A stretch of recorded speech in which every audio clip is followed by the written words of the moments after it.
We're happy to be joined by Rachel Meyer, ASN's Director of Policy and Government Affairs, and also Ed Simcox is with us, the Chief Technology Officer at the Department of Health and Human Services. Thank you both for coming on and talking to us about an exciting initiative, KidneyX. Can you tell us what that is? Give us an overview. Thank you, Leslie. So KidneyX is a new public-private partnership between the American Society of Nephrology and the Department of Health and Human Services. It was just recently launched, and we're here at Kidney Week talking about this exciting new initiative. The mission of KidneyX is to foster the development and innovation in the prevention, diagnosis, and treatment of kidney diseases. The burden of kidney diseases is really staggeringly high and very underappreciated. Yeah, the burden is high. So 40 million people in the United States have kidney disease. Those are really high numbers. Yep, shocked me. Yeah, and 100,000 people a year start dialysis. The unfortunate thing is that half of those people within 5 years are dead. Well, this is a collaborative effort, like you mentioned, and the Department of Health and Human Services, why is it so important that you all are involved in this? So in my role as the CTO and out of our office, the office of the CTO, we're really focused on innovation, public innovation, private innovation. We're focused on public-private partnership, and it's really important. So we regulate a lot of what goes on. And so if we're going to see innovation, we have to be proactive and really go after that. How are patient voices factored into KidneyX? How do the patients get involved? So the patient voice is really critical to everything that KidneyX does. One of our key principles is to be patient-driven, not just patient-centered, but patient-driven. And although we have just recently kicked this initiative off, we've already engaged patients in a number of ways. Patients really helped us in selecting the first area that we'll be funding a prize competition in. We've held a couple of listening sessions across the country to really hear from patients and what are their concerns, what kinds of products, innovative things do they want to see that they don't currently have.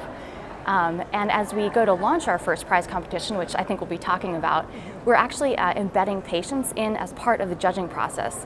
We want to ensure that as KidneyX calls on innovators to develop products in new spaces, they're interacting with patients from day one, not developing a widget and then figuring out, oh, is this something that a patient actually wants? So it's really all about the patients with KidneyX. Bringing them in at the beginning. Bringing them in at the beginning. Important. The prize competition funding, that sounds exciting. There's a prize involved. What area are you focusing on first? So the first area we're focused on is really redesigning dialysis. So the prize is called Redesign Dialysis. It's a $2.6 million prize. We're really excited to be starting in this area. We haven't seen a lot of innovation in dialysis since its inception many decades ago. So we're actually doing a phased approach here. So the first phase is really about surfacing ideas from innovators, researchers, physicians that are in this space.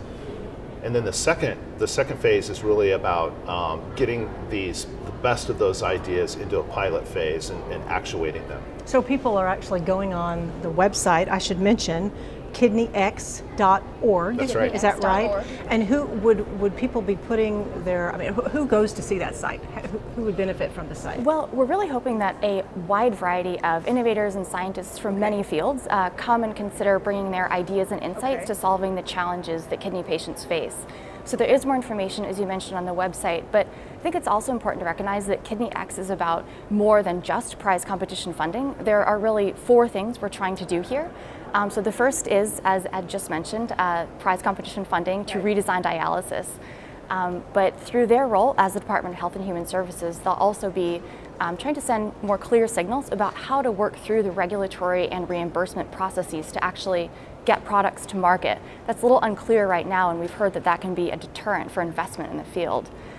So if we're successful with those 2 things, the funding and the clarity on how to get your product to market, the overall goal is to de-risk the space so that we get more outside industry, private capital coming in to help us transform nephrology.